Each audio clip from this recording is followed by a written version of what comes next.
going from so hyper masculine to literally, he was like, all you have to do is, he was like, cook lunch and dinner for us. And I was like, okay. And it was the most amazing time of my life.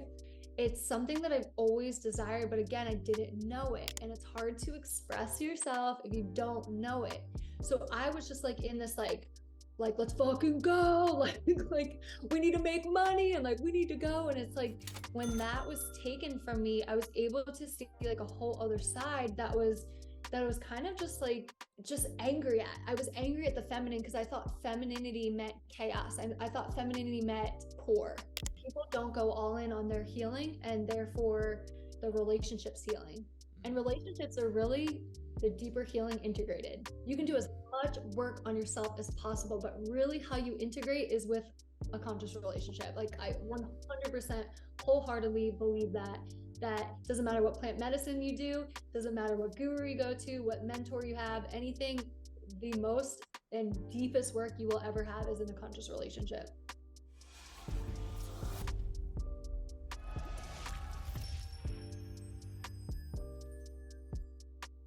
All right, guys, welcome back to another episode on the Narrow Path podcast.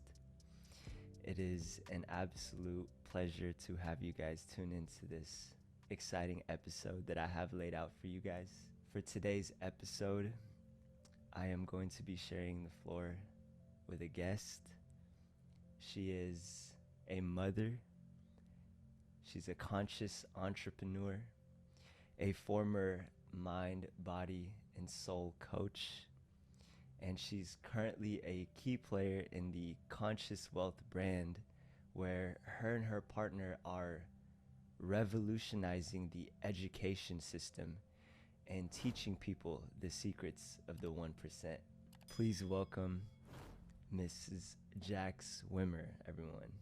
Hello, thank you so much for having me, Mark. I'm looking forward to our conversation today, and I'm so looking forward to seeing what flows out today. Likewise, Jax.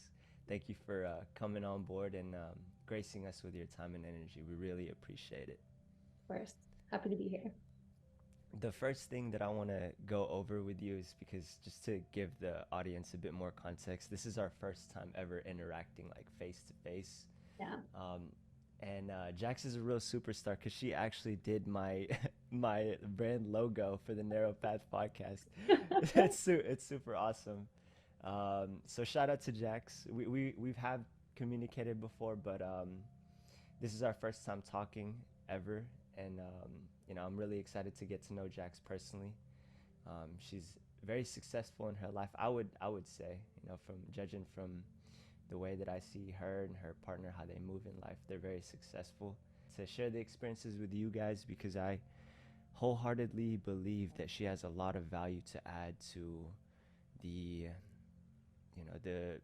people that are out there that are striving for something much greater in this life, that want to make an impact, that want to learn how to be in a conscious relationship too, and for the women too, to embody femininity and to just be just an absolute rock star when it comes to being the supporting role for her partner and helping build an empire. So to start things off, I wanted to ask you, what can you tell me from your past, so that way I can gain a better understanding of the woman that I'm speaking to now? Mm-hmm. Yeah. Ooh, that's an open-ended question right there. Yeah. So I was actually born in Delaware. Okay. The first state, very small state, second smallest state on the East Coast. And I went to high school, college there. No one really leaves Delaware. It's kind of a place you just kind of stay complacent. And I got married. I had a child. And when my son was 1, I was working as a registered nurse. I was working night shift. And every single winter, I would get the deep depression blues, the lack of sunshine, lack of vitamin D. It just always seemed to get to me for those, probably say about 5 months, every single winter. So this was no different. I'm working night shift. It's about 2 a.m. at this point. And I remember texting my husband at the time and saying, why the F do we still live in Delaware? And he happened to be awake and he was like, I don't know.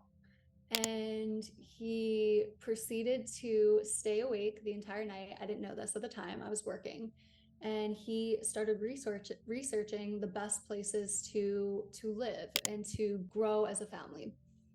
So I get home around 8 a.m. He's still awake and he's like, hey, I was up all night and I see these are the places that are number one to raise a family. And I'm like, kind of dumbfounded because I didn't actually expect anything from me complaining. Go figure. And I had a really codependent relationship with my mom, and we can definitely dive deeper into that in the coming chats.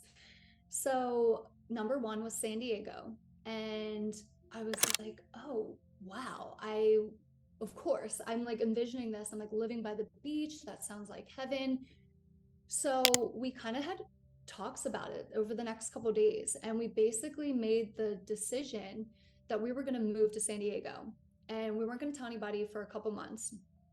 So we actually scheduled ourselves to visit a couple months down the road, but already knowing that we were going to move there a few months after that.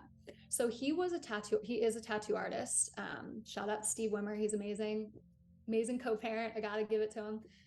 We have a great co-parenting relationship. I think that's really important to state here because we do have a child together. And he was booked out for a year at that time. Now, I was working as a nurse and I was also doing his books behind the scenes. So we decided to stop taking any clients from that moment on, knowing that we were going to move. And anybody that reached out to us at that point, we let them know, like, hey, we're actually planning on moving to San Diego. If you want to put down a deposit, we're not sure where he's going to work. We don't know where he's going to be, what exact location, but you can do so. People actually still put down a deposit for several months, which is really great. He's an amazing artist if you want to look him up. So months went by, and we finally decided to kind of share this with our family. Now, again, my mom and I were really codependent. No one leaves the state, no one goes anywhere. So when I brought this up to my family, I was met with a lot of resistance. I was met with a lot of scarcity mindset. Just there wasn't that support system that I really desired, but again, I wasn't really expecting it. So we went to visit.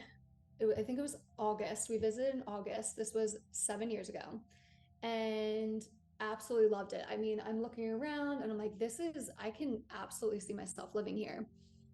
So 3 months after that, we put our house on the market. We moved in with my dad and stepmom for 3 months, just because our house sold and we had 3 months till we were moving. Those 3 months were one of the coolest 3 months of my life because my dad and I never really had an emotional connection. My mom really did everything for us. That's why we were so codependent. So we had these 3 months to really soak up me not working and me just getting to hang out with my dad for a solid time. Interesting to see how similar we were. My stepmom was kind of making fun of us. There was like certain things that we did, like little very nuanced things that we did together, but that was really cool. And then in February, 7 years ago, we decided to take the leap and move to San Diego. So this was probably the biggest decision of my life. One of probably the starting point of my awakening, I will say, was making that decision because I was living very unintentionally. I was living very complacent while I was a registered nurse and had a great job and a great career. That was all I really had. So this was like the start of like, who the fuck are you? Like, who is Jax? And how are we going to figure this out? So we moved to San Diego, and that was really like the first time I got to, okay, who now everyone back home knew you for this amount of time. Who do you want to be, and how do you get to show up as this new version of yourself? And that was kind of like a whole new world of getting to experience life as who I wanted to, kind of probably like people experience going to college, getting to, it's their best foot forward, getting to show up in a way that no one really knows you. How can you decide to show up? So that was the kind of first sense of figuring out who I was at that time. Well, that's deep. And something that really stood out to me is that when you moved out, it was like an awakening almost, because is it because your identity is tied to that stagnant place? Okay. Absolutely. Yeah. I mean, and right before I left, I was 1 year postpartum with having my son, and I never worked out before that. Just Mm. and did not work out. And I decided I was going to do a bikini competition, Mhm. bodybuilding competition, Okay. because I'm all or nothing. You can't just start working out. You have to have this goal in mind. It was just like so crazy. Like why not just start going to the gym 3 days a week? And it's like, no, I'm gonna go on stage in a thong bikini and be a bodybuilder. So I tell my friends this, and they're again met with so much resistance. Mhm. That's not what you do. That's not who you are. Yeah. We're gonna go on stage in a bikini. I mean, it was just so much resistance, and some of it was definitely flowing through me because I'm like, God, they're so right. Like, I'm really gonna show up with my ass up on stage, like in a thong. Like, is this really who I am? Like, I have a kid. Like, is this really who I am? And I was like, no, this is so much bigger than just this goal. It was a goal that was bigger than anything that I've done. The discipline that I was going to put into making this goal happen, Mhm. I know was bigger than anything I've ever achieved thus far in my life. Mm. So that was a big reason why when I moved out here, it was like, okay, so anybody that I meet from here on out knows that I'm a bodybuilder. Mm. It was like a whole new identity for myself. It's like, I'm Jax, I'm a bodybuilder. Okay. I have a son. It's like the identity got to shatter. Mm. That eye construct that everyone saw me as got to shift into exactly who I wanted to be at that time when I moved out here, which was just a really great experience for me because again, that it was really the charge to my awakening of not everything is as it seems. I see. And Yeah. during that time, were you still working as a nurse during the bodybuilding?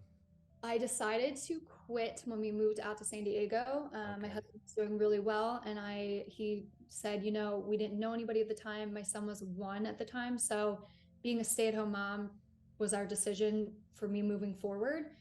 And that just allowed me to, really soak up that time with my son, figure out this town. It's really big. There's a lot of little subsections and towns within San Diego. So we would just explore. Like he was my little buddy, and we Mm. just, my ex-husband would go to work he would go at like 9 a.m. till sometimes midnight. It was a long day for me. So we would just kind of explore San Diego, and I didn't really have any friends yet. So my little buddy and me just went around and kind of like just soaked up being this little unit that we had together, Mm. me and my son. Okay. Yeah. I want to hone in a little bit more on your life as a nurse, Mhm. because I think that's important, um, especially the experience. And I wanted to especially focus on like the struggles that you went through on a daily basis during that phase of your life. Yeah. Yeah. Oh, I haven't talked about this in a while. So when I first became a nurse, I fell in love with psych and specifically working with adolescents. Okay. Mm, There's just something about that age, and I wasn't far off in the age to be able to understand them. And it just felt like that's where my heartstrings were being pulled. So for the first 3.5 years of working as a nurse, I worked with 13 to 17-year-olds in a locked psych facility. Now, if you knew me before, I was the most naive, sweet, outgoing, little bubbly girl you could have ever met. So when I went to this job, the techs were very big men, sometimes big women, and they didn't particularly love my style of energy. So they were basically saying, like, you're going to get chewed up and spit out if you continue to be like this. And I was like, this is what these kids need. Like, I'm going to change their lives. So I would have hour-long conversations with these kids, still be able to do my work, fill out paperwork. And then it got to the point where this is called like if an incident happens. So if someone like tears up the unit, tries to fight somebody, tries to have sex with somebody, tries to hang themselves. I mean, I've seen it all. Someone used a turkey baster to pour semen of another child into their cells. I mean, I've seen some crazy ass shit in this job. It got to the point where I felt like my time was being used by kids. They were like, oh, we can get an hour out of like Miss Jax's time. And then they would go and tear up the unit. And then I kind of started seeing what the techs were trying to tell me over the years. And I started getting really jaded and really cynical working there. And I always describe this period of my life as my heart turned black, because I went from really loving and wanting to help these kids to, because of the system that I was working in, I really wasn't able to do much of anything. The pharma that they were putting these kids on, after the psychologist talking to them for 5 minutes, now putting a 13-year-old child on 5 different medications, who literally is just depressed because their parents work so many hours that they have no time to be a family unit. You're going to put them on 5 different medications. Now, again, I wasn't able to articulate this at the time, and in my mind, I'm helping them. So my assumption was that the hospital that I was working with was helping them as well. Well, I started to seeing some things and kind of pulling away and separating and seeing, this is the most fucked up place I've ever been in my life. So the last year that I worked there, I got pregnant with my son, and I was sitting on the unit with a kid that got in trouble. All the other kids were off the unit with the techs at lunch. So that was like off the unit. And I get a call from the admissions department, and they said, hey, we're bringing back a new patient. And I said, oh, okay. And they're like, well, she's psychotic. And I said, okay, what's her trigger? There's usually a trigger. Her trigger is white pregnant women. And I said, okay, I am a white pregnant woman. And they said, okay. And I said, well, obviously I'm the nurse on the adolescent unit. I don't have my techs on the unit right now. Can you wait 15 minutes? Lunch was over in 15 minutes. I would have my techs back, be protected. Everything would be good to go. We'll see what we can do. 2 minutes later, 2 minutes, maybe 30 seconds. I don't even know. It was very quick. They didn't. Now I end up realizing that when they bring them back on the unit before a certain time, they get paid more, because if for some reason the parents want to pull them out, they want to get them in that emotional time where they don't change their mind. It's like marketing. So they bring back this girl, and I'm like, are you serious? Okay. So I'm like behind the desk like this, so you couldn't really tell. And they come over and they sit her down, and I end up trying to get her admission from her. So I'm asking her questions, I'm taking her intake form, and the phone rings behind me. And I'm like, okay. So I go like this, I push back, I get up, I pick up the phone, and as I turn around, she sees me, jumps over the nurse's station, and she starts punching me in the stomach. Like, it happened so fast. It was so fast. I end up like hanging up the phone, picking up the phone, and calling a code green. Code green in the psych hospital means someone's attacking you, someone's getting attacked, something's going wild, a kid needs, like, you need to come. Everybody from different units come running in, everyone's running, they see her, they grab her, and I'm like just trying to like shield my stomach at this point, like, my baby, no, like being that like lioness mama. And they were like, okay, take a walk off the unit, take a walk. And I'm just like, am I okay? Is everything okay? Like, what just happened? And gosh, knowing law, like looking back, I'm like, why didn't I do something about that? I was just like, all I cared about really was my child. I didn't care about anything else. I just cared about the safety of my child. So I went home that day, and my husband said, listen, this is like, we're not doing this anymore. Like, you're not working there, or you're going to work night shift, or where the kids are sleeping. Like, we can't be doing this. And I ended up quitting 2 months before my son was born. And at this point, what you have to realize is the energy in a psych hospital, let alone a locked psych hospital, let alone the hospital that I was working at, was completely sympathetic. From the moment I went into that place to the moment I left, I was in a fight or flight state the entire time. They didn't staff correctly. I was the only nurse for 33 kids at one point. I would have like one tech. So it's like, okay, well, if they're running a group with 15 people and there's 15 kids that aren't doing well, I'm supposed to be doing my work and making sure that no one has sex, no one kills themselves, no one kills anybody else. It was just a chaotic environment for me to raise my child, to literally have the environment where my child is growing up.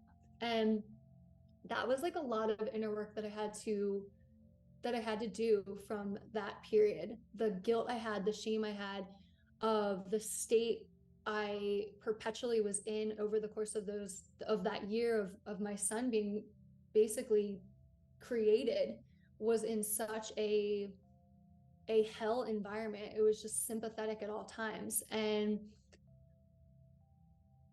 I have not shared that with him yet about what that could have done. And I don't want to, my son understands about trauma and he understands about the ego. And me and Jeremy teach him a lot of things. And he's like, well, I don't have any trauma. And I'm like, you have trauma. Everybody has trauma. And he's like, well, what's my trauma? And I'm like, it's subjective. I'm not going to tell you what your trauma is, but I'll be here when you're ready to move forward in healing your trauma. So that's kind of like the little things that he knows. He's like a little woke kid because we'll have like disagreements and I'll be like, who's really speaking to me? And he's like, my ego. And I'm like, okay, good. Like, so he's really sweet. But that was like the first 3 years of my nursing career. After I had my son and decided to go back to work, I ended up doing post-surgical. When I tell you this was the easiest job I've ever had in my entire life, it was so easy. All I had to do was walk people to the bathroom, give them pain meds. And they said, thank you. They said, thank you. It was the most peaceful time of my life. And I ended up doing night shift too. So that was where I ended up texting my husband when I was in that period of my life. So I feel like I kind of swung the pendulum a little far when it came to the start of my nursing career to the end of my nursing career, because it really went from just an absolute terrible environment to, okay, this is so peaceful. This is great. So that was kind of where I was when that decision took place of moving to San Diego. Wow, that's insane. I mean, nurses are, they go through a lot. Um, what what age did you have your son? I'm 29. curious. 29. Okay. How old is he now? He's 9. He's 9. Wow. Mm. I don't know if I'm like skipping in your life, but I'm really interested in when you transitioned into mind, body, and soul coaching. Mm-hmm. How did you get started in that endeavor? Yeah, that's a great question. So when I moved to San Diego, I mean, obviously went through my big awakening, decided my husband and I, no longer aligned in who we were because I was just figuring out who I was at that time. And we had an amicable split, and I basically like went out and was just trying to figure out who I was. So that was about 2 years until I met Jeremy. And when Jeremy came into my life, very interesting story, I was awakened to enough where I was very curious. And I was writing poetry and writing words that I really didn't fully grasp, didn't fully understand.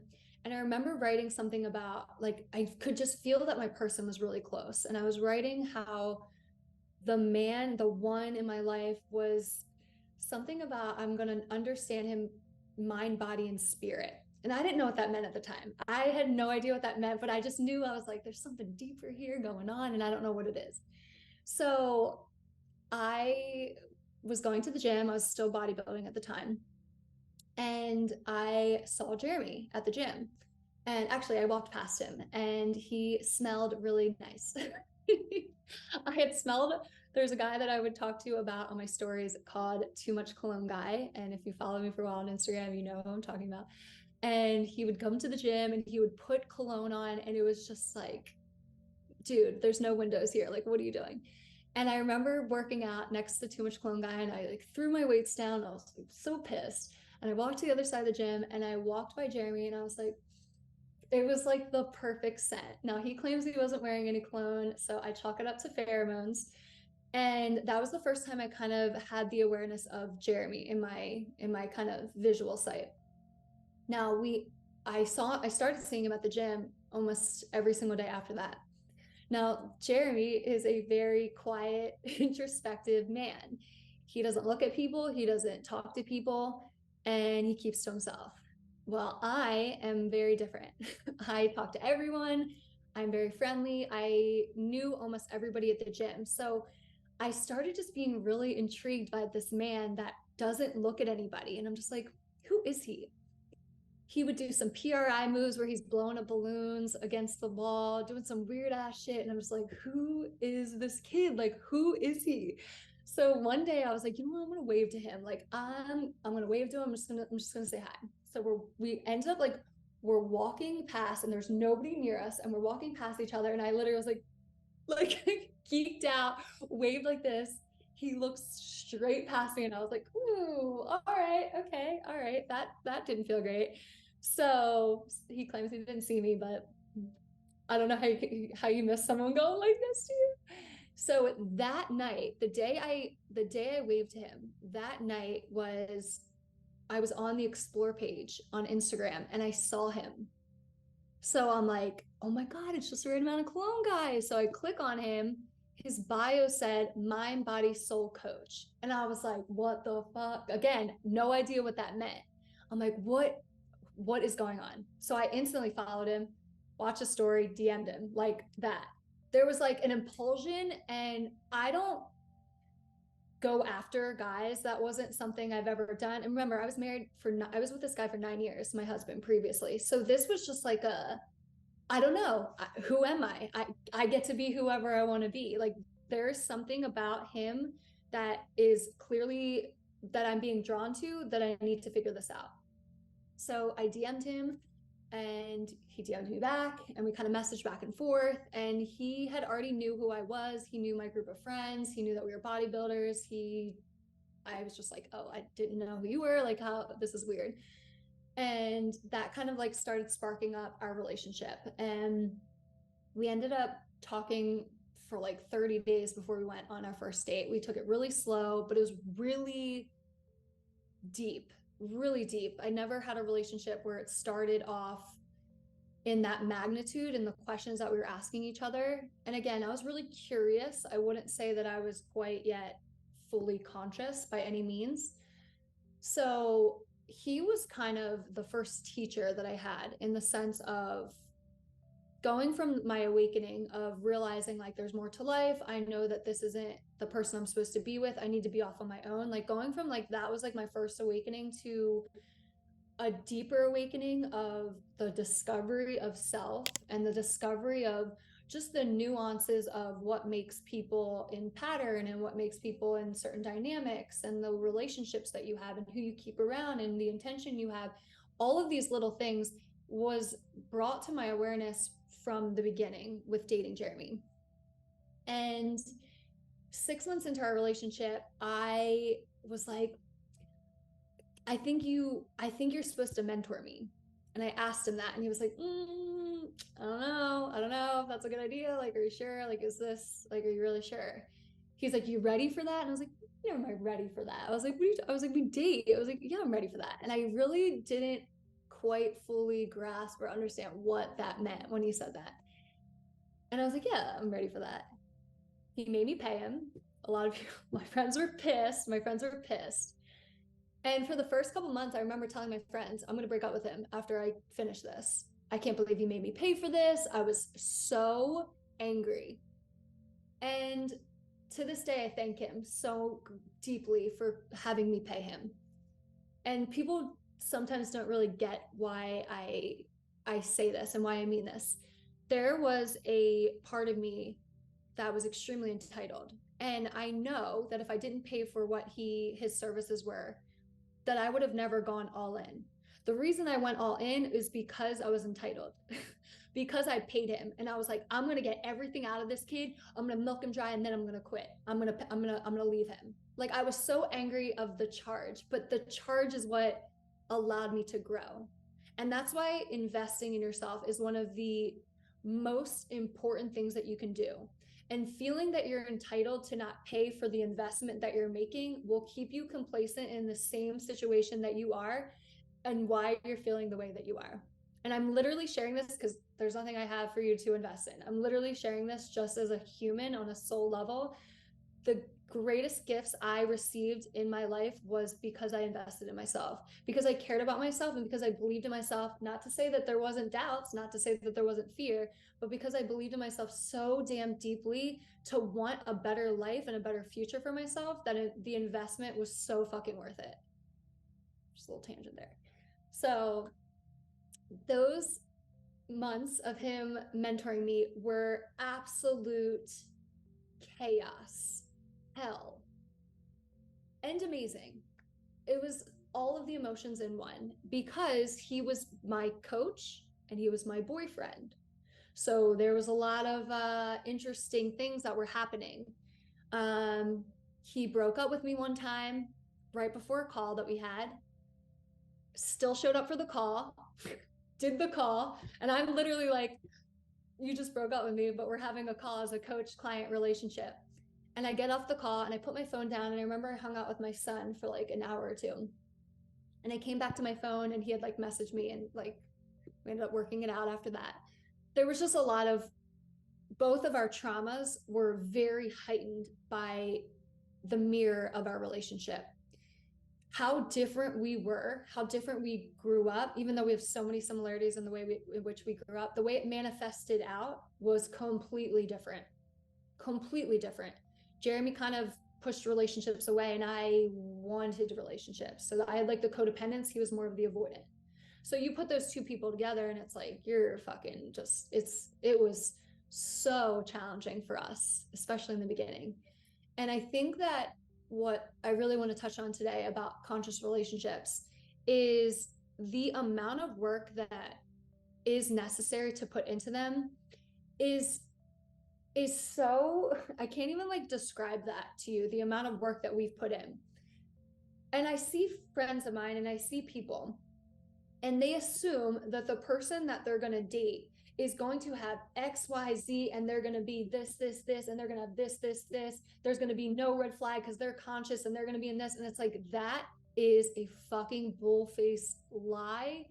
It's not going to happen. You have to have the mirrors, you have to have the blind spots, you have to have the red flags to realize that you have them within you too. Like, you have to have that. And I think because we were so different, we really had to work so hard to find that commonality, to work towards our relationship together. And that took years. That was not year one, that was not year two, that was not year three. It started year four, beginning of year four, and we're just closing down year five.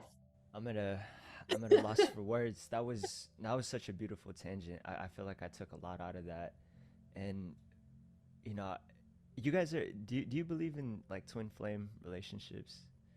Would you guys say that you're twin flames? Soulmates, twin flames, whatever you want to call it. I mean, Okay. he's had messages from God that I was the one in the beginning. Mm-hmm. He was like kind of pushing that away, and he was like, "Look, it's God telling me."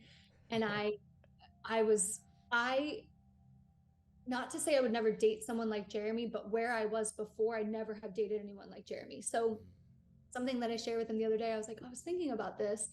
I knew when you came into my awareness that that we were supposed to date, that we were supposed to be together. And it scared me. And I wanted to run, and I'm not a runner. I'm anything but a runner. But the growth that I knew that was going to take place, and what comes with growth, is a fuckload of challenges. The fuckload of them. You don't just wake up and you're like, I'm expansive, I'm my highest self, I grew. It's like, no, there's so much fucking nitty gritty nuance healing that you need to do, that needs to take place to get to that space. Mm-hmm. So I knew, it was like on a soul level, I was like, fuck, my soul knew his soul. And I was like, this is going to be fucking a ride. This is going to be a fucking scary ass ride. But I knew it was going to change my life in the deepest capacity. And that's exactly what it's done for myself. And I know that he would say the same thing about me too. Mm-hmm. I I have the similar dynamic with my partner where I'm like mentoring her or like coaching her, Yeah. and then also like I'm her partner, Yeah. and that does come with like its challenges, because it's like sometimes she just needs a partner to listen to her, not to mentor her.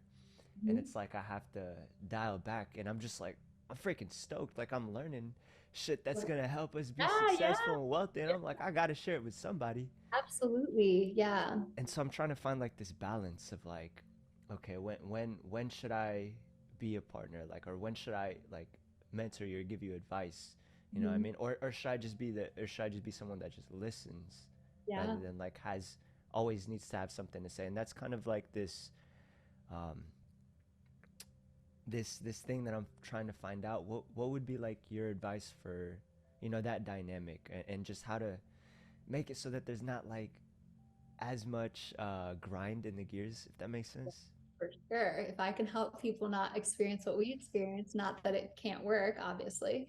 And something, probably the greatest thing that I learned was your partner cannot wear every hat for you. Mm-hmm. And at one point in our relationship, Jeremy was holding a lot of the hats because I was cutting off all of my friends that weren't serving me anymore. And that's such a hard time to go through in the awakening process. I think that's, oh, it's gut wrenching to not bring the people that you love with you. And you can try, and I've tried, and I had one friend come with me. She was actually my best friend. She awoke at the same time, which was amazing to get to experience that. So everybody else had to go. Everybody, a lot of my family, they just weren't fully getting the person that I was stepping into, and they want to see you as that little girl, they want to see you as that little boy, they want to see you as that person that they can kind of conform because they're controlled, they're complacent. So seeing you grow is really scary to them. So my advice for you and your partner is to make sure that you have other containers that can hold you in these growth opportunities. I have a coach myself. I have several very divine friendships that hold me in the most beautiful, loving container. And Jeremy doesn't have to be all of it. Now, Jeremy knows everything about me, everything. And what I'm currently working on is expressing my needs in the most fullest expression without projecting. And I usually am someone that leaves. So I get in my mind and I go, and then I build resentment. And I'm not doing that anymore. I choose to, as uncomfortable as it is expressing myself exactly as is from a place of love, knowing that my needs matter just as much as his needs matter, just as much as my friends' needs matter. Everybody has needs, and they are so important to express. Most people don't know their needs. That's the problem. They choose an emotion, they choose anger, resentment, whatever it is, or they want to connect with you. So there's that codependence of like, I need to be with them. And it's like, but what is your actual need? Is it connection? Okay, express that. Express that. Is it physical touch? Is it you need a friend right now? Is it you just need someone to hear and listen to you? It's like having other containers outside of the relationship that are safe, that can hold you, that allows you to grow and stretch and expand other than your partner has been such a game changer for us. Such a game changer for us. And it also offers you that other perspective of like when you and your partner are, you know, there's a dynamic about the relationship and there's patterns that you fall into that you necessarily can't see. And then it just becomes everyday life, right? When you have other conscious friendships or coaches, you are able to have a different perspective mirrored back to you that you might not be able to see from your day-to-day dynamic. Does that make sense? So it's offering you additional growth opportunities that you can't get with just your partner holding and wearing every single hat in the relationship. You touched on projecting. Mm-hmm. For those that are listening or tuning into this, can you explain like what you mean by projecting? Yeah, so projecting is when you aren't fully aware of what your need is. So you are expressing an emotion that's usually unhealthy to somebody else, and then they're more confused than ever because they don't actually know what you want. Yeah. So it's hard to kind of give it a definition, but I guess that would be like my best definition of it is just, you know, not being so in tune with yourself and kind of pushing your energy outwards instead of actually going inward and deciding if what did that trigger say to you, or what did it mean to you, and how can you express this in a healthy way? And Jeremy and I, especially lately, I feel like we're so good about, like, in real time working on things. Like, we used to have arguments and it would be like going to bed angry at each other, and well, he can compartmentalize, and I'm like fucking seething like this motherfucker, and I'm just pissed. I'm just like, oh my god, I'll start like poking at him, and he's like, just go to bed, I need space. I'm like, we need to talk about this. And now it's like, it doesn't even get to that point. It's like within 5 minutes of an argument, disagreement, I won't even call it arguments anymore, we have just such a mature relationship where we can get down to like the root cause, and it's like, what's really needing to be expressed here? What's the need that needs to be met that you're not getting? It's usually like, that's what it is. We all have needs. There's nothing wrong with having needs, and sometimes your partner's not going to meet your needs, and that's okay. And if they say no, that's okay. Can you get curious in that? Can you hold that? Can you also see that a no can be the start of a conversation and not an end to the conversation?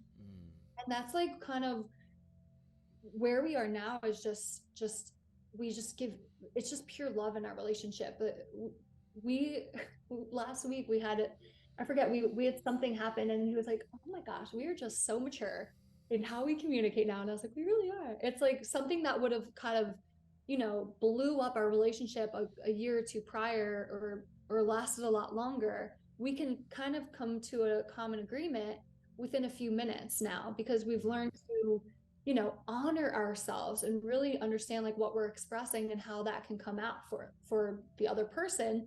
It's like, you want something, right? Like, a lot of my issues were, I felt a separation from us. So what I end up doing is I would get resentful and push him away. But what is that doing? That's creating more separation. What do I want? I want connection.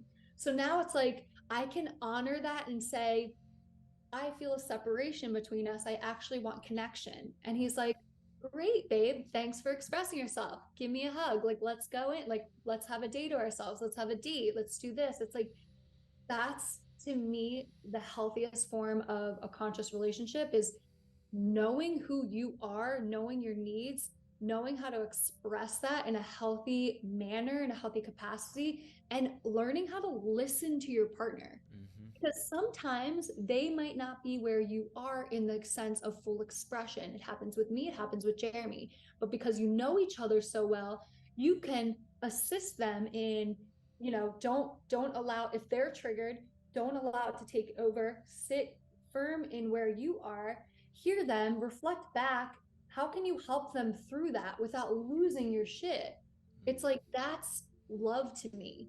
That's love. Doesn't mean you have to fix them. You're not fixing them. You're just mirroring to them what's going on. Yeah. Can you offer them a safe space for them to really find out what they're feeling and what's the root cause? How can we get this out of you so you can express really what you really feel, not the emotion that's tied to it, but really how you feel. Yeah. That's key right there when you said try not to fix them. And as a man, it's hard for me to get away from that, because I am just like, I need to fix this, or like I have the tendency to want to fix things, or to want to make things work. I don't like it when things are not working. I guess that's just like And my logical then, side. And yep, when you're dealing with the feminine, it's like they don't want to be fixed. They just want to be loved and heard. And so it, it, it's like so simple. It's so simple. And it took Jeremy a long time to stop trying to change me, stop trying to fix me. And then our love grew exponentially when we both just like loved each other for who we are. It's like, yeah. oh, you have gifts that make me uncomfortable because I don't have those gifts. Like, that's what it was. It was like so interesting, and something that we do now, probably like 3 to 5 plus times a day. We will pass each other during the day because we both work from home, and we will have this like soul knowing that we're just so grateful for each other and so grateful for this life. And we'll just look at each other, and one of us will go, love you, babe. And then the other one will go, love you too, babe. And it's like, how great is our life? Like, that's something that we've been doing, like, gosh, the past couple months. Is like, it's so amazing to be at this state of like understanding another person and really allowing them to understand you. Like this was the relationship I always wanted. And if I would have quit or thought that this wasn't it because I wasn't getting it right away, I would have quit. I would have quit years ago. And a lot of my friends wanted me to quit in the beginning. And I see how many of my friends have had partners and now they don't have partners anymore. And Jeremy and I have like withstand that because we both decided to make that commitment to really deeper healing. And that Mm-hmm. requires like staying in it no matter what. And I think that's been just such a beautiful thing for us because we both kind of saw this or desired this type of relationship in the past and we're finally here now and it takes fucking work, it takes time, it's not something that's going to happen overnight and you can't expect someone to shift overnight. And it's like, but I've been telling them this and I've been expressing this to them. It doesn't mean that they're going to just figure it out. It takes time. It does take time, and it takes repetition sometimes, a lot of repetition until it's understood between both parties.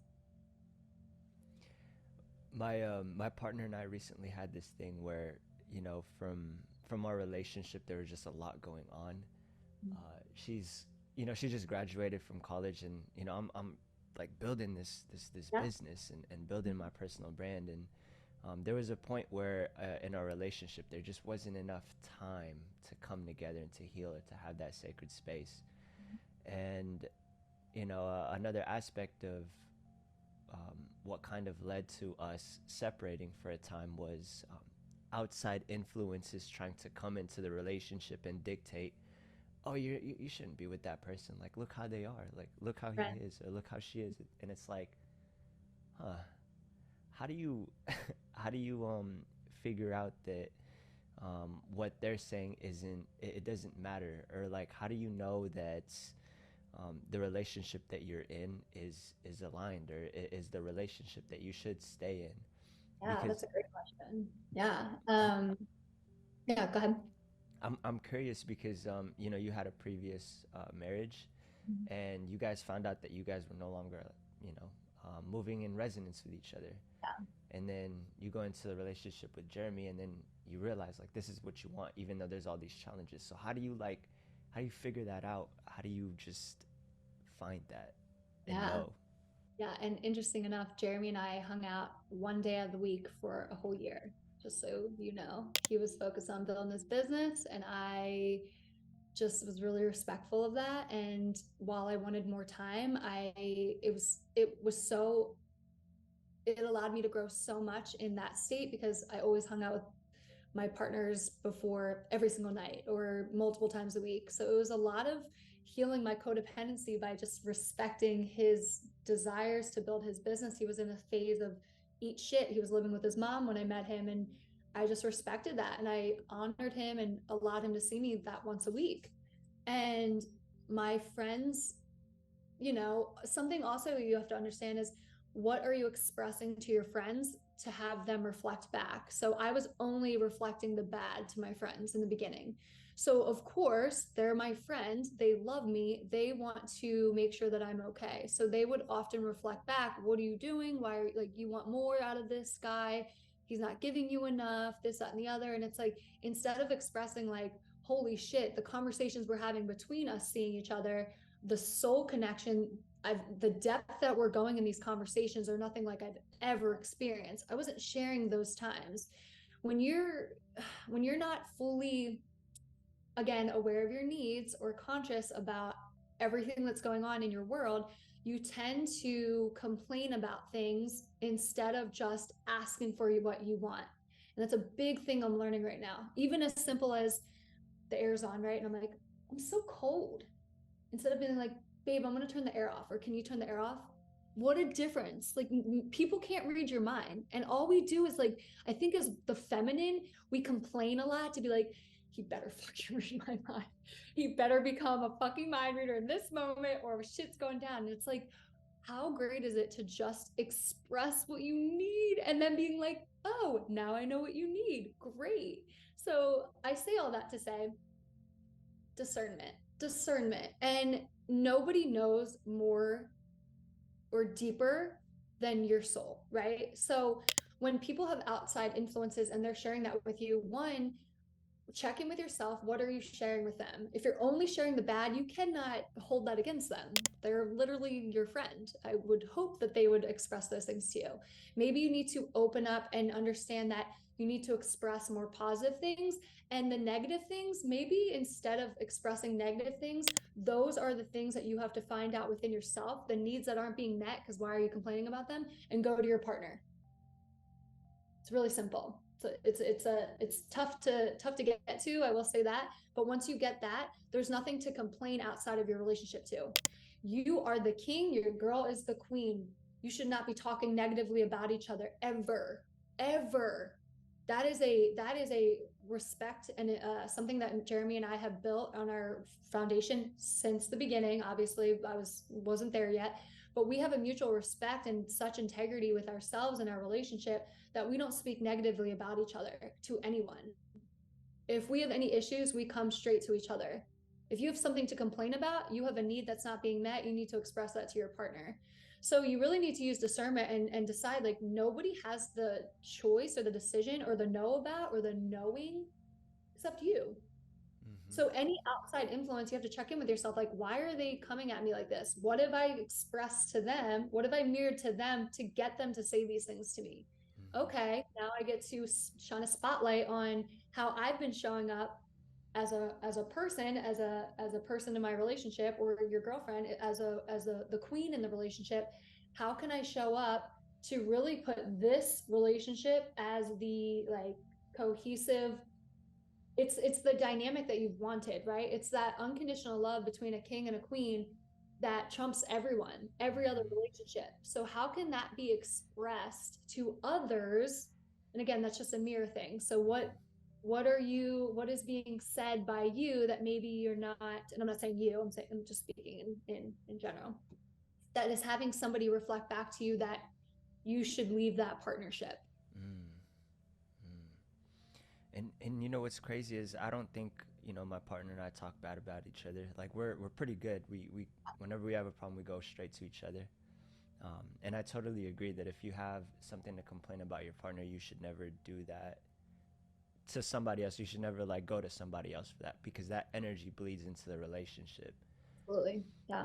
The main thing that we struggle with is like parents, especially her parents, and like how they see me and how they influence her to, you know, like feel about me.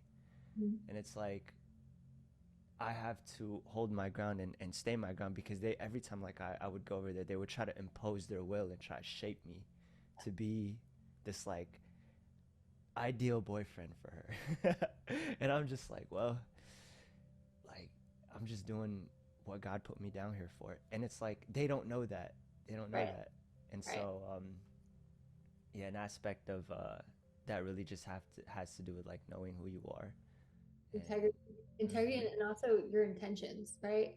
No one can tell you your intentions. So whether they project, there you go, project onto you or to your girlfriend about who you are as a person, when you're solid in your intentions and you lead from that space, I always say intention, love, and compassion. If you have those three things and you're leading with those three things, let them speak, let them say whatever, it's going to fall right off. It's going to fall right off. It's like you have like a protection around you, and God put you here. And it's like, if your girlfriend, you know, if she sees you for you and she sees that you are leading with that intention and leading with that love and leading with that compassion, that's all you need. That's all that matters. And they'll come around. And if they don't, do you need them to?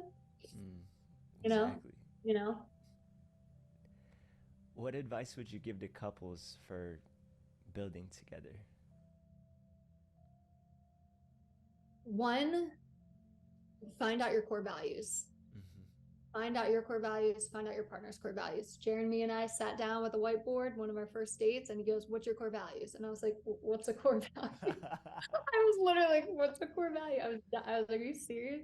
He was dead ass serious. And I love that he did that, because we live from our core values. And if one of us doesn't, the other one will call each other out. And we don't have to do that anymore. Like in the beginning, when I was like, "Oh, these are my core values," if I wasn't leading from them or living from them, he would express that and show me. And like they were written down. We had them written down in our house together. Like this was our core values that like we don't shine away from. So I think finding out your core values is really important, and understanding that someone is not going to meet all of your needs. They're just not, especially if you don't express them, especially if you don't know them. And understanding that it's always it's work, but it doesn't have to feel, it shouldn't be, I shouldn't say it shouldn't be challenging or it shouldn't be hard, because there are going to be seasons where it is going to be challenging and it's going to be hard. It's more about, can you both choose to grow separately and choose to grow within the relationship? Like no matter what, like that's a choice that you both have to make. And me and Jeremy like have made that, even when we were going through those like nitty-gritty tough times, we both at one point were like, okay, like are we doing this, or are we not doing this? Like we had to get to that point because we were like, this shit is crazy, like are we, like we were just like button heads at one point, and we both made that choice, and then it was like a light switch, like it just changed. It doesn't have to hold so much weight, it doesn't have to take up so much bandwidth, it's really like a choice. So I think making a choice of like, are you in, are you out? If you're in, you're 100% in. You're not 98, you're 100% in. And if you have both parties 100% in, you can get through anything together. Patience, love, supporting each other, having other containers, of course, to reflect back things to you. I think that's really important. And I think that's the advice I would give to couples that are learning to love in a healthy, conscious relationship. That's beautiful advice. I love that. And one of the things that stands out between you and Jeremy is that I personally admire how you guys both nurtured like this healthy masculine and feminine dynamic, and you guys built a whole empire out of it. I want to pretty much for like my own like just personal intrigue. I want to know exactly how you were able to step into just like your full femininity and supporting Jeremy in his personal brand. Like what allowed you to be so sure that this is what I must do? Like just abandon your businesses and go all in with your partner. Yeah, that's a good question. So this was pretty recent, and it was just not something that I saw coming, to be honest with you. Jeremy and I decided to go back to church one day, and the sermon was a pastor who was an incredible speaker, incredible storyteller. And he basically expressed that the woman should be submissive to the man, not as in submissive, dominant, but submission, under the same mission as the man. And I'm taking it in, and he says something like, if you have a problem with the wife, it's the husbandry, it's like the husband's problem. So I'm like, giving little elbows to Jeremy during, I'm like, so what are you saying over here? And Jeremy's just like, what are you doing? So I'm getting like a whole different sermon coming at me, just like, this is great. And we end up getting home, and he's like, hey babe, I really want to sit with you and talk to you about the sermon we heard. And I'm like, yeah, do you have any issues with me? They're on you. Like, what do you want to share? And he goes, I want to share how he said that the woman should be submissive of the man. And I was like, okay. And he said, I realized most of our relationship, I've been treating you like a man. And I'm like, how so? He's like, well, I wanted you to be this entrepreneur, and I wanted you to be, make as much money as me, and literally like model after him. Cause I've had coaches and business coaches, and he's like, why are you following what everybody else is doing? He was like, you see what works, just do what I do. But we're very different people, right? Very different people. So he's like, I've been pushing you to be this mini me essentially. And he's like, I realized, he was like, I don't need you to. He was like, I got this brand. He was like, it makes no sense for you to build. And at this point, like we're building. Like I was at a stage where I had 27 girls in my mastermind. I had a bunch of one-on-ones. So like we're building like this at this point. And he's like, I really want you to work for me. And I was like, oh my gosh, like I've been waiting our whole relationship for this. And I'm like, well, what does that look like? And he's like, I'm not really sure what that looks like, but we can talk about it. And I was like, okay. So we had about 6 conversations after that before we came to the agreement. because I was like, shit, I'm really growing in my business. Like, is this a test and I'm about to fail it? Like, if I forego my businesses. And I was like, oh my gosh, like I was really battling. My ego was really just not, it just wasn't sure. And then I decided, he was like, I thought this was what you wanted. Like, I'm so confused. Like, this doesn't make sense. I was like, I don't know. Like, I feel like it was, but like a month ago would have been fine. Like, why now? It just felt like this timing was interesting. And then I finally made the decision to do so. And it was like, I didn't realize it. Our polarity was so off before that. We were both in our masculine. So I would have calls all day and come home or come downstairs. We both worked at home. And he'd be like, what are we having for dinner? And I'm like, I don't know. What are you making us for dinner? Like, I was like, I got more calls to do. Like, can you order something? Like, I was just like, I'm trying to make as much money as Jeremy at this point. Like, I am just head down grinding to make as much money as he is. That was my only like thought process at the time. So after that, like all these things happened at once. Like that was the week before, and then I got my implants taken out the week after. Whole life changed after that. I felt like I met my inner child, came back, like my inner child essence came back. It was like a whole new like world. And then we found our dream home. We moved into our dream home, and I didn't work for 2 months. So going from so hyper masculine to literally, he was like, all you have to do is, he was like, cook lunch and dinner for us. And I was like, okay. And it was the most amazing time of my life.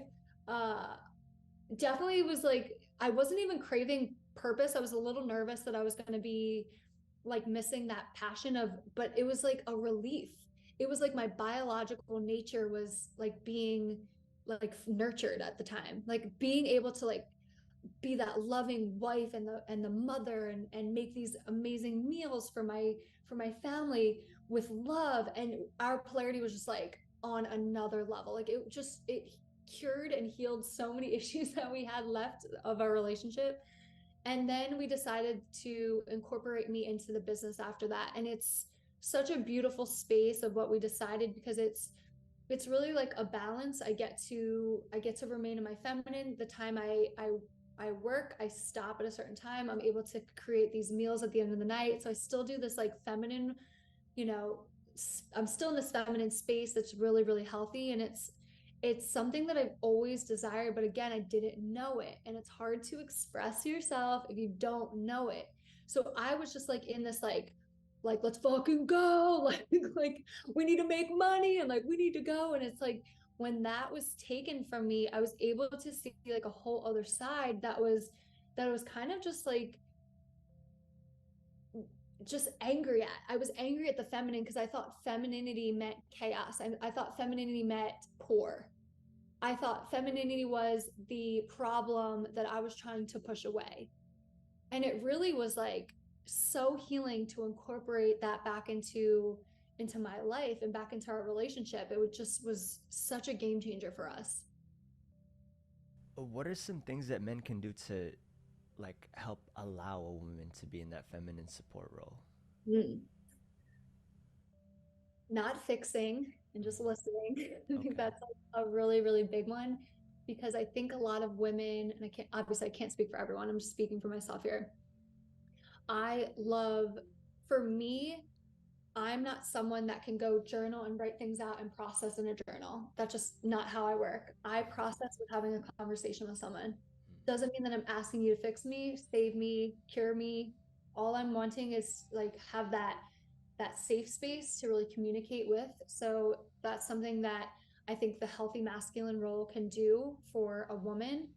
I think also encouraging a balance in the polarities. And I think a lot of people don't really understand what that looks like. And I think you really have to like zoom out, like, and look at your life and just like look at it. It's like if you work 8 hours, 10 hours, 12 hours a day as a woman and you're like in it, that is pretty masculine for the most part, unless you're doing unless you're a nanny or you're a chef or something like that. Like for the most part, working is very masculine. Not to say there's anything wrong with it. There's nothing wrong with working. After work, how can you drop into your feminine? How can the man assist you in dropping in the feminine? For me, it was incorporating putting on music and cooking. It's like basically how can you get into your body and out of your head? So as the man, how can you assist with your woman? Put on music, you're in the kitchen, dance with her. Dance with her, grab her, literally look her in the eyes, bring her back into her body, eye gaze with her. Oh my God, Jeremy and I, that was one of the first things. We had a sex therapist we started with over a year. And she was like, all right, you guys are going to eye gaze for 3 minutes. And I was like, yes, we're going to have intimacy. I love this. Jeremy was like great at it. And I'm just laughing. And he was like, I thought you were going to be way better at this. And I was like, this is uncomfortable as shit. This is so hard because I was so used to living in my head. So we made like we had like this little practice of every morning we would sit with each other and we would eye gaze and we would set a timer and we would just like sit with each other and it got easier and easier. And it's, you can tell if you're in your head because as soon as the thoughts start going, you're like, I'm not here. I'm not here. I left. And it's like, how can you support each other in coming back down and ground yourself into your body? So as the man, how can you help your woman come back to herself, like come back to her heart and come back to her body? And like, how can you support her through that? Wow, I would have never even known like that whole eye gazing thing. That's so true though, because like if you can't maintain eye contact, it means like your head is somewhere else. You're going, yeah. Wow. How long? What made you guys want to go into like sex therapy? Yeah, so that was like last summer. We were at a point in our relationship where we were just like button heads, Okay. complaining a lot to each other, so not expressing our needs. And I got to the point I hired an intimacy coach, and I hired two intimacy coaches for myself because I wanted to do a lot of deep healing. I've had some sexual trauma, and I just really wanted to do that for myself. And I knew that I wasn't living in the feminine a lot. Like I could tell. So I knew that that was like my next level. So I said with him, I was like, I feel like this is like our next step. And I basically, it was kind of like an ultimatum for our relationship. Like we either go to her or like this isn't going to work. Cause we were just like at this point where it just felt like we had done everything else and nothing was working. So we made that decision to go. And while I call her a sex therapist, we rarely talked about sex. It was really like intimacy. It was really Yeah. just a relationship therapist. And shout out to Dr. Sayaka. We have tons of people in the LUC that go to her, tons of people, a ton of our friends go to her. She's literally the most amazing therapist in the entire world. She is on such a high level of consciousness. She is the most compassionate, supportive human I've ever met in my life. We call her our earth angel. Amazing.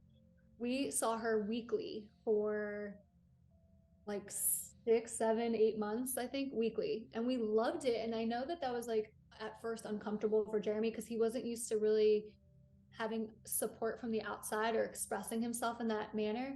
But we were really able to, again, figure out our needs, like expressing them out loud with her. And it changed our relationship. It was one of the most powerful and potent things that we did in our relationship, having her support us. And again, it was that container of, she didn't do anything but support us. But without that container, we weren't able to support what we had in the relationship. And there was so much more that we could give each other. That's why it's so important to have, again, not outside help, but outside containers that can really support you, because people get stuck in these dynamics and they get stuck and they think that that's it. And it's like, this is just how we are. And it's like, that is never true. That statement like doesn't exist. Oh, we're just complacent is what you just said. It's like, no, like your partner, both of you can heal and do the work to grow. And we were just like closed flowers at that point, and she really helped us like open up and express ourselves. And it was the most amazing thing. And she finally graduated us because the last couple times we went to her, we were just bragging about our relationship, and she's like, hey, do you guys have anything you're working on? And we were like, I don't think so. And she's like, okay, I'm gonna graduate, you guys. If you need me, you can call me, text me, let me know if you want to come back in. And she's incredible, and I'm so lucky to have someone I could reach out to if we needed to schedule like a session, like a tune-up or anything like that. So yeah, that was another like focus time on our relationship that we chose to do weekly. And I think that was Jeremy's first time of realizing that that bucket was really important to him.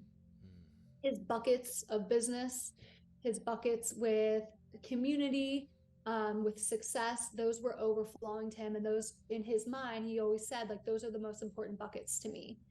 And as his partner, I fucking hated that. And I was like, can't they all be equal? Like, why is those buckets have to trump like another bucket? And then going to therapy at that time was really his first time of pouring into our relationship bucket. And he's the first to say, he's like, that's just as important. And as you do one thing, you do everything. Yeah. One of your buckets isn't being poured into, that's affecting other buckets. And his, like, I mean, his business has always been thriving, but it really allowed his business to thrive even more because that focus was kind of dispersed in all the areas, in all of the buckets, and it really was just so beneficial for us. Wow. I want to transition a little bit, if that makes sense. Yeah. For all the ladies out there, I want to kind of shine some light on the whole situation where you had your implants removed. Yeah. Um, what made you want to get those implants, and what made you want to like let go of them, like they no Yeah. longer served you? Yeah. Interesting enough, it was after my awakening that I got them, which something I like look back on, and it's like I wasn't fully integrated when I decided to get them. I was dating Jeremy, it was in the beginning of our relationship, and he tried to talk me out of it kind of briefly. And I was like, you don't understand. I'm a mom. I had a baby. Like, I've wanted this since I was 14. And then I justified and made that decision. I'm a bodybuilder. I have muscle. I want to have that feminine look. So I made the decision and I didn't do any research. Uh, I used to be really naive and really trusting of things. And now I absolutely believe in doing your research and doing your homework on things, especially when you're inserting a foreign body in your physical body. And over the as soon as I got them, I hated them. They were way too big for my body. I have a really small frame, and I looked in the mirror and I was just like, oh. But it's not like you can go return it down at the store. Like you're fucked. Like that. I felt literally just I was stuck with these like enormous implants. It just wasn't. And I kind of just I would hide them. I never really showed them off. I rarely wore low cut things. I just kind of kept them hidden. And over the course of I only had them for less than 4 years. And in year 3, I started noticing that I was getting sick a lot. I was getting fevers, like flu-like symptoms. And when I tell you Jeremy and I biohack, we do all of the things. And I know Jeremy's going to do a series on it, and we're going to do a podcast explaining some of the things, our day-to-day. So I'm not going to go into that too much to save that for you guys, but we do all of the things. So for me to still get sick doing all of the things was like, I was like, this doesn't make sense. Like, something's off here. And somehow I came up into the discovery of BII, which is breast implant illness. And I read about it and I was like, I don't know, but also, what else could it be? Like, our nutrition's on point, our supplements are on point, I work out, I meditate, I was doing all the things. I get plenty of sunshine, like my relationships are healthy, like I'm rarely in fight or flight. Like, what could it be? So I had like this inner knowing of like, this is it. Like, I knew it. I connected with it and I was like, I knew it. I did some research on the doctors, found the doctors that fully removed the implant and they removed the capsule. And if you're listening to this and you want your implants out, you have to remove the capsule, because the capsule is a foreign body. And if you leave it in your body will attack it. It has silicone that spreads into there. And it's basically removing the trash and not taking out the trash bag. You have to remove that capsule. So there was only 2 people in California. I called the one guy, I found a bunch of different testimonies, reached out to a bunch of different girls that I saw that had him, and raving reviews about him. And I ended up paying for a deposit without making an appointment with him. I was just like, what's your soonest? Like, put me in for the surgery and I'll come in before then for my consult. Like, I just was like, I knew what I knew and I had to get them out. Like once I knew, I just, so I never went to any doctor. Once I left nursing, like Western medicine, kind of like I take care of myself. So no doctor is going to tell me something that I don't already know about myself. That's for another day. But there was like, people were like, well, what did doctor say? What blood work did you do? What did it? And it's like, it would have came up clean. I know it. I know it would have. I take such good care of myself. So there was, what doctor could I have went to? Like there wasn't a doctor that like frequent fevers. Where was I going to go for this? Like where was I going to go? So I went in for my consult. Jeremy came with me. The doctor spent 2 hours with us and we were both blown away at his like expertise, how often he sat with us. And he was like, you sound like you have BII. And he acknowledged it. And I was like, oh my gosh, like the doctor is acknowledging that this is a thing. This is a plastic surgeon. He removed over 800 implants last year and only placed 4. And he goes in, everyone that wants implants, he goes in for 2 hours to explain why they shouldn't get implants. But if they still want implants, he's a plastic surgeon. He'll put them in. So I scheduled I paid that day. I put everything down there. It was twice as much to get them out than to get them in. So if anybody's thinking about getting them in, think twice. Anytime you're putting a foreign body in your body, you have to understand eventually it's going to fight it. So mine didn't last very long. It started fighting it early. And at that point, up into my surgery, I was getting sick every 2 to 3 weeks, like clockwork. Fevers, flu-like symptoms. And when I was getting sick, like I was on the couch watching TV for like 4 to 7 days, like deathly sick. Like I wasn't just like yeah, it was just, I'm unvaxxed, by the way. I just want to mention that. So I'm just like, what is going on? Since getting them out, not sick once, not one time, nothing. I feel like my body is like in love with me for making this choice. I feel so alive. I feel like the supplements I'm taking are actually working and I'm not like fighting against something all the time. It was the best decision I've ever made for myself. And if I could go back, I would have never done that surgery.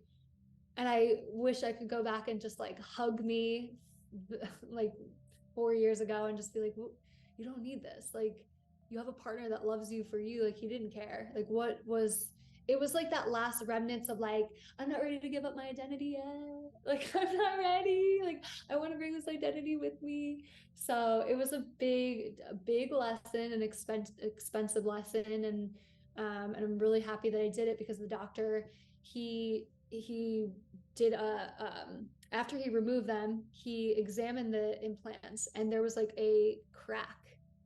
And he said, he was like, this was about to like bust. He was like, you caught it like right in time. It was almost like my body was like telling me what was going on before it actually happened, even though I was experiencing symptoms. Like, and if it would have busted open, like that would have seeped all throughout my body, silicone, which is absolutely terrible for you. So Wow, Jax, you went through some shit.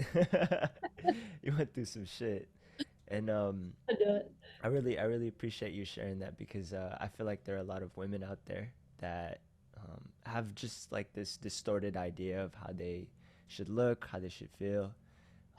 We won't go too much into the programming in the world because I Sure. feel like we touched on that a lot already. But um, yeah, I just feel like for women, it's very,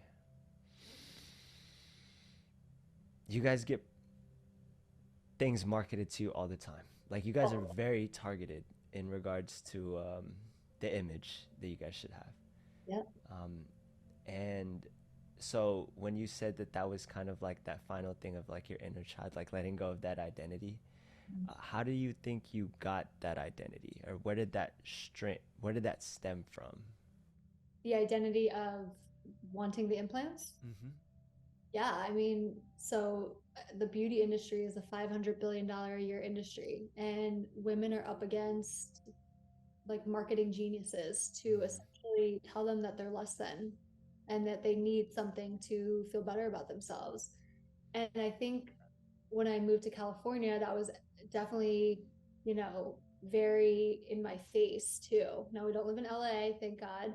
But still, everyone's beautiful and everyone looks good. And it's like, so I started, I started with the body and I got the body with the bodybuilding and started there. And then this is like a really common theme that I notice with people that are spiritually awake.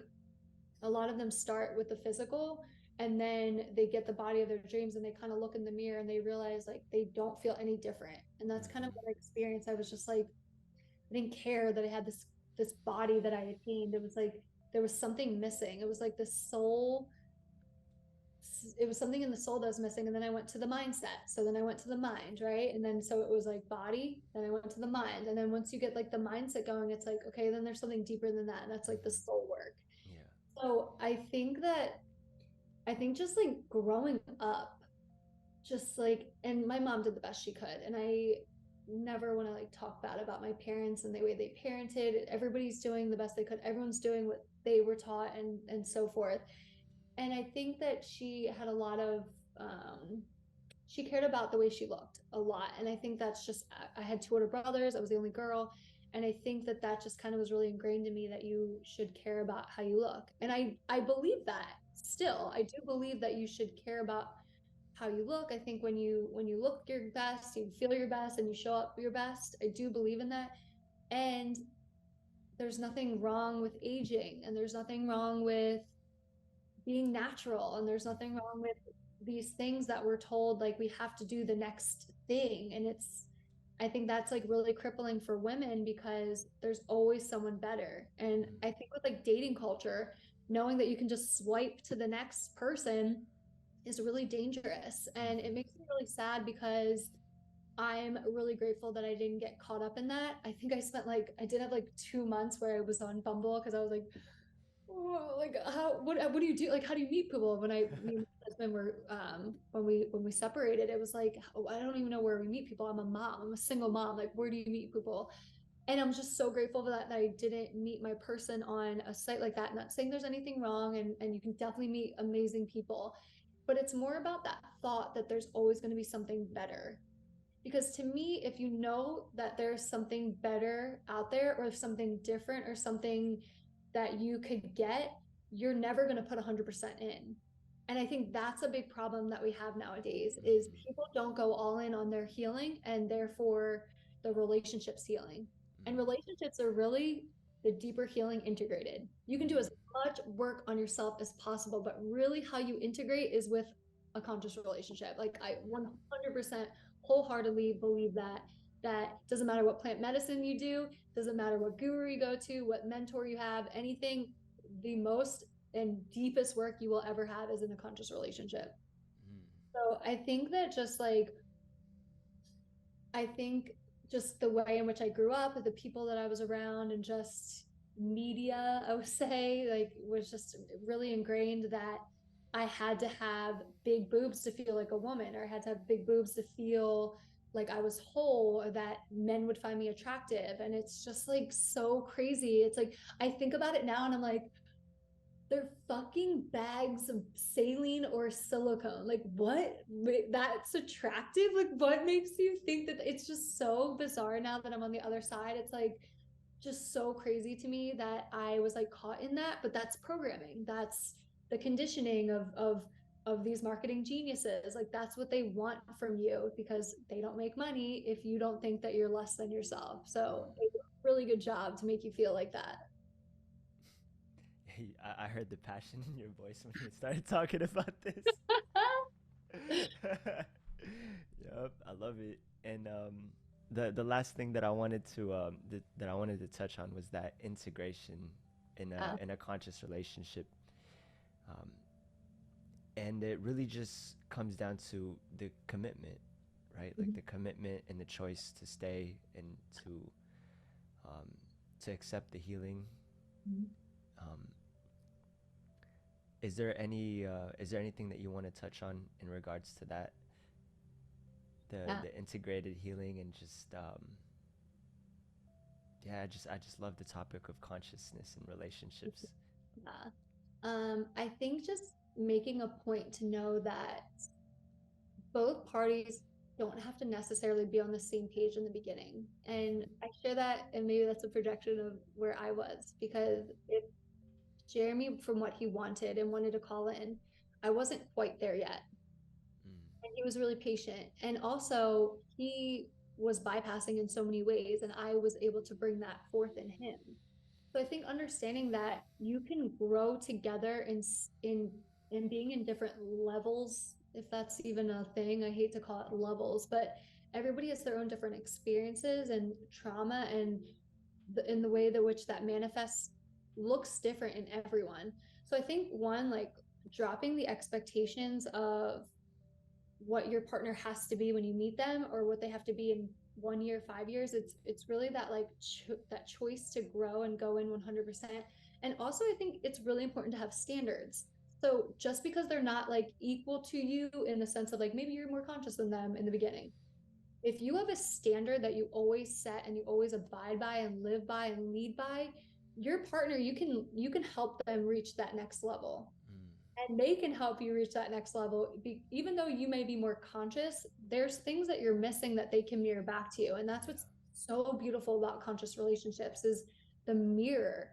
And when you choose to look in the mirror, and it's like, gosh, how many years, like we spent years where we were like, nope, not looking, nope, that's your, but this was our famous, like, that's your work to do. And it was really like, I'm a bitchin' bypasser and I'm gonna like share it like that. Like we like laugh about that. It's like we need to make like skits or reels about like what conscious the arguments in relationships, like that's your work to do. So I think understanding that it's both parties work, even if one person's triggered and the other person isn't, it's like if there's true love in that relationship, how can you assist and support that person that's going through the trigger? How can you meet them with love? How can you meet them with compassion? And how can you choose to show up full integrity and really express to them why this relationship is important to you and allow them to see that safety? Safety is everything. When you have safety in a relationship, you can grow and flourish beyond anything you could ever imagine.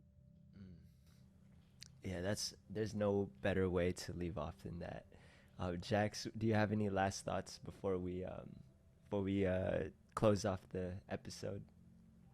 I think that I know we spoke a lot about relationships today, and I want to make sure that it is known that relationships are only going to work if each party chooses to go on that healing journey separately by themselves. Like doing that deep inner work while the integration is with a partner and a conscious partner, you really have to choose to look at your blind spots. You really have to choose to look at how you're showing up with friends and family members and in work and your career and everything, and your partner, to see where it is that you have deeper healing to do, and not expect your partner to fix you, because again, they're there to mirror things to you, but you actively have to do the work. So when you see a mirror, can you choose to take that mirror and that light and see it as a gift? Whenever I have a trigger, yeah, it sucks. No one likes being triggered, but I really choose to see it as an opportunity to grow and as like a light on something that